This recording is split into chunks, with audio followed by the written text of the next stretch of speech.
শুভ সকাল। আজকের ভিডিওটা আমি শুরু করছি তোমাদের ভালোবাসার জন্য। বাড়িতে আজকে এক প্রকার চিংড়ি মাছ এসছে। এই চিংড়ি মাছগুলো দেখো কত সুন্দর লাগছে দেখতে, পুরো টাটকা ফ্রেশ রয়েছে এই চিংড়ি। আমরা তো এটাকে বালিঘাই চিংড়ি বলে থাকি, যেহেতু আমাদের এদিকে বালিঘাই রয়েছে। তোমরা একে কী চিংড়ি বলো অবশ্যই জানাবে। এর আজকে একটা নতুন রেসিপি আমি বানাবো, তাই সকাল সকাল শুরু করলাম ভিডিওটা। মাছগুলো ঝটপট তাহলে বানিয়ে নিই, তোমরা সঙ্গে থাকো। তাই ভাবলাম তোমাদের সঙ্গে গল্প করতে করতে মাছগুলো আমি বানাবো। এই যে মাছের মাথাগুলো আমি কেটে কিন্তু বাদ দিয়ে দিচ্ছি, কারণ মাছের মাথা থাকলে আমার ভালো লাগে না খেতে। আমার বাড়ির কেউ খুব একটা ওরকম মাথা খেতে পছন্দ করে না, চিংড়ি মাছের মাথা। ওটাতে শুধুমাত্র বেশি একটা খোলা থাকে, তো তাই ওটাতে পছন্দ করে না খেতে। তাই আমি ওইভাবে ছাড়িয়ে নিচ্ছি। এরপরে কিন্তু আমি এক একটা ওর যে উপরের খোলগুলো রয়েছে, উপরের খোলগুলোকে ছাড়িয়ে নেব। এই দেখো কি দারুণ! এই যে দেখো খোলাগুলোকে আমি এক একটা করে ছাড়িয়ে নিচ্ছি। এই যে খোলা ছাড়ানো হয়ে গেছে। এই যে দেখতেই পাচ্ছ ঝটপট ঝটপট করে ছাড়ানো হয়ে যাচ্ছে, কিন্তু প্রতিটা মাছের খোলস খুব ইজিভাবে ছাড়ানো হচ্ছে, কোনো কষ্টই হচ্ছে না।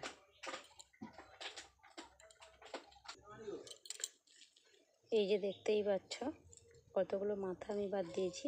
আরও যারা পারে এই মাথাগুলোকে কিন্তু কেটে কেটে বড়া বানিয়ে খায়। এই যে ভালো করে জলে ডুবিয়ে দিয়েছি, ডুবিয়ে ভালো করে ধুয়ে নেব এইভাবে চেপে চেপে, কারণ মাছের মধ্যে আর কোনো যাতে নোংরা না থাকে। ফ্রেশভাবে ধুয়ে নিয়েছি, দেখো ফ্রেশ হয়ে গেছে। এই যে খোলস ছাড়িয়ে দিতে কিন্তু মাছগুলো খুব ছোট্ট ছোট্ট লাগছে। তোমরা আমার মতো কে কে চিংড়ি মাছ খেতে ভালোবাসো অবশ্যই জানাবে, ঠিক আছে?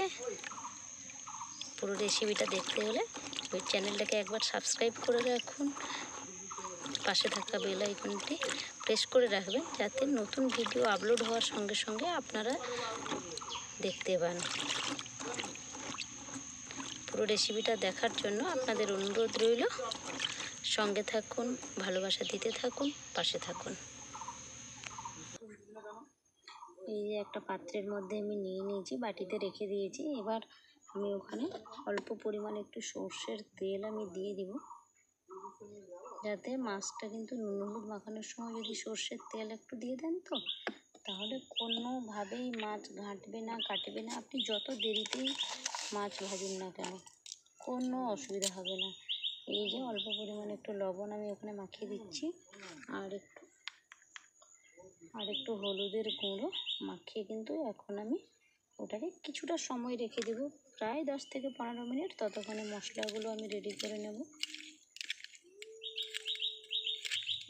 এইভাবে সর্ষের তেল দিয়ে মাছ মাখিয়ে রাখবেন, দেখবেন মাছ মিনিমাম 3 থেকে 4 ঘন্টা রেখে দিন, কোনো অসুবিধা থাকবে না, মাছ ভাঙবে না, নষ্টও হবে না।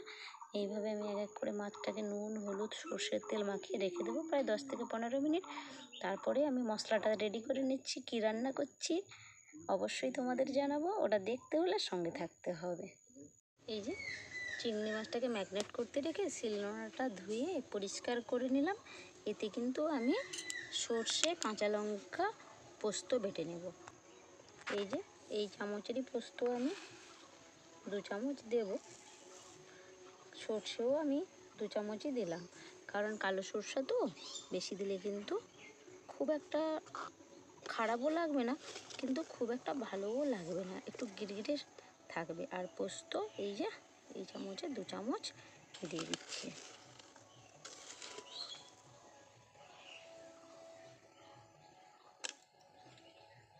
আর বাড়িতে সবাই বলে একটাই কথা, যে শুধু সর্ষে পোস্ত বাটার সময় একটু হলুদ গুঁড়ো অল্প একটু ছিটিয়ে দিতে হয়। কি জানি ওর নিয়মটা তো আমার জানা নেই, তোমাদের যদি জানা থাকে অবশ্যই জানাবে কমেন্টের মাধ্যমে আমাকে, ঠিক আছে?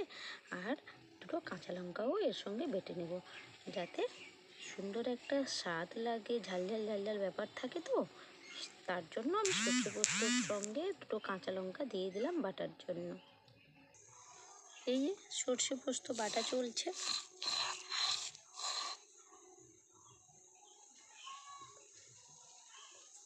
পুরো প্লেন করে বাটতে হবে। ঠিক আছে, চলো পুরো সর্ষে পোস্তগুলো আমি বেটেই নিই ভালো করে। এই যে সর্ষে পোস্তটা বাটা হয়ে গেছে, ভালো করে ওটাকে একটু ফিটিয়ে নিব যাতে ভালোই লাগে। ওটা ফুলে উঠবে কিন্তু ভালো করে ফিটিয়ে নিলে যখন ওর সঙ্গে একটু জল মিশিয়ে দিব তখন আর কোনো সমস্যা থাকবে না। ওইভাবেই হয়ে যাবে আমাদের আজকে চিংড়ি মাছ।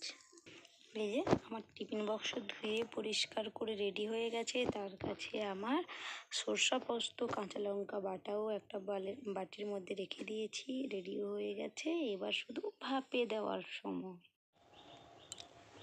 আমি এই যে ছোট্ট একটা টমেটো নিয়ে নিয়েছি, ওইটার উপরে কুচি কুচি করে দিয়ে দিব যাতে খুব সুন্দর স্বাদও লাগবে।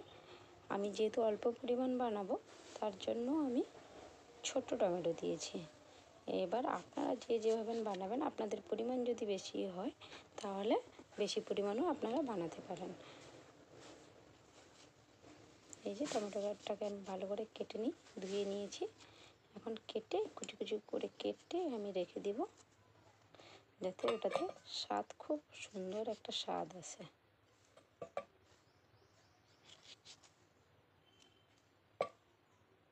আর এর উপরে একটু ধনেপাতার কুচি আর একটু গোটা কাঁচা লঙ্কা দিয়ে দিব, দিলে কিন্তু অসাধারণ একটা স্বাদ আসবে।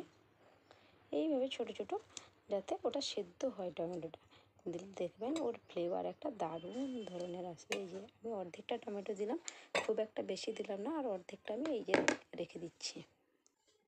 তখন যে আমি মাছগুলোকে ধুয়ে বেছে সুন্দর করে সর্ষে তেল হলুদ লবণ মাখিয়ে রেখে দিয়েছিলাম, সেই মাছগুলোকে আমি এখন বের করে নিয়েছি। ঠিক আছে, ম্যাগনেট প্রায় রেখে দিয়েছিলাম 10 থেকে 15 মিনিট, কিন্তু মাছগুলো দেখুন পুরো ফ্রেশ, কারণ সর্ষের তেলেতে দিয়েছিলাম, তাতে কোনোভাবে কোনো সমস্যা হয়নি। এবার টিফিন বক্সটা সরিয়ে ঝটপট করে এবার টিফিন বক্সে মাছগুলো দেওয়ার জন্য ভাপে রেডি করে নিই। ঠিক আছে, এই যে সর্ষে পোস্ত বাটাটা প্রথমে আমি দিয়ে দিলাম। সর্ষে পোস্ত বাটা দেওয়া হয়ে গেছে। এবার এটাতে অল্প অল্প পরিমাণ চিংড়ির মাছগুলোকে দিয়ে দিব। খুব একটা মাছ আমি দেবো না, অল্প পরিমাণই বানাবো আজকে।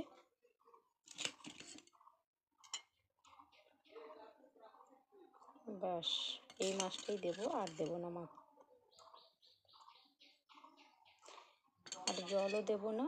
এর উপরে আমি অল্প পরিমাণ লবণ আর একটু স্বাদের জন্য মিষ্টি দিয়ে দেবো, চিনি। এই যে পরিমাণ মতো আমি লবণ দিয়ে দিলাম।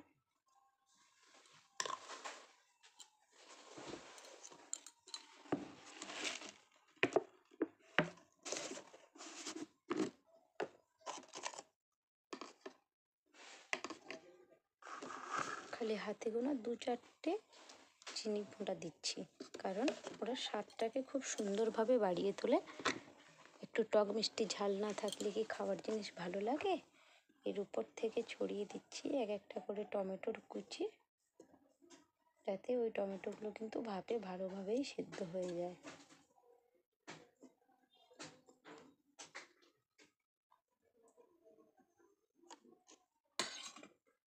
এই যে মাছ থেকে যে জলটা বেরিয়েছে ওইটা একটু উপরে দিয়ে দিব, দিলে স্মেলটা কিন্তু দারুণভাবে আসবে। আর এতে দিয়ে দিব একটু বাড়ির গাছের কুচানো ধনেপাতা।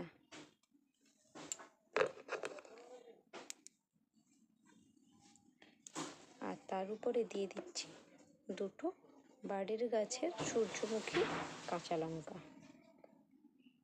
এইভাবে ভাবে সিদ্ধ হতে থাক, আর উপর থেকে ছড়িয়ে দিচ্ছি একটু কাঁচা সর্ষের তেল। সর্ষের তেলটা ভালো করে না দিলে একটু বেশি করে কিন্তু ভাপাটা খেতে স্বাদ খুব একটা তখন ভালো লাগে না, কারণ মাছের আঁশটে গন্ধ তখন বেরিয়ে আসে। তাই একটু সর্ষের তেল বেশি পরিমাণ দিয়ে দিলাম। এইভাবে আমি যাই, এবার ঝটপট করে উনুনটা ধরিয়ে ফেলি, ভাপে আমি বসিয়ে দিব। এই করলাম আমি। এবার ঢাকাটি বন্ধ। এবার ভাপে বসাতে বসাতে আমি ওইগুলোকে সুন্দর করে জায়গাটা পরিষ্কার করে নিই। ততক্ষণ ভাপা হতে থাক, আপনারা সঙ্গে থাকুন। পুরো ভাপাটা কমপ্লিট হলে আপনাদের একবার দেখাবো টেস্ট করে কেমন লাগলো। এই যে আপনারা দেখতে পাচ্ছেন, এইভাবে আমি কড়াতে জল দিয়ে দিয়েছি, একটা স্ট্যান্ড দিয়ে দিয়েছি, আর টিফিন বক্সটা ভালো করে বসিয়ে দিয়েছি। এই যে জলটা ভালো করে ফুটছে, তার জন্য ধোঁয়া জল থেকে বেরোচ্ছে। ওই ভাপেই কিন্তু চিংড়ি পোস্তটা তৈরি হবে। খেতেও যেমন অসাধারণ লাগে, বানাতেও খুব মজাও লাগে। তাই আপনাদের সঙ্গে রেসিপিটা আমি শেয়ার করছি। এখনও কিন্তু কমপ্লিট হয়নি, আরও প্রায় 5 থেকে 7 মিনিট আমার সময় লাগবে পুরো রেসিপিটা রেডি হতে। এই যে চিংড়ি পোস্তর ঢাকনা খুলে দিয়েছি, এবার রেডি হয়ে গেছে চিংড়ি পোস্ত। কি দারুণ হয়েছে সত্যি। এই লঙ্কাগুলো ভালো করে দেখো সেদ্ধ হয়ে গেছে, কোনো সমস্যা নেই।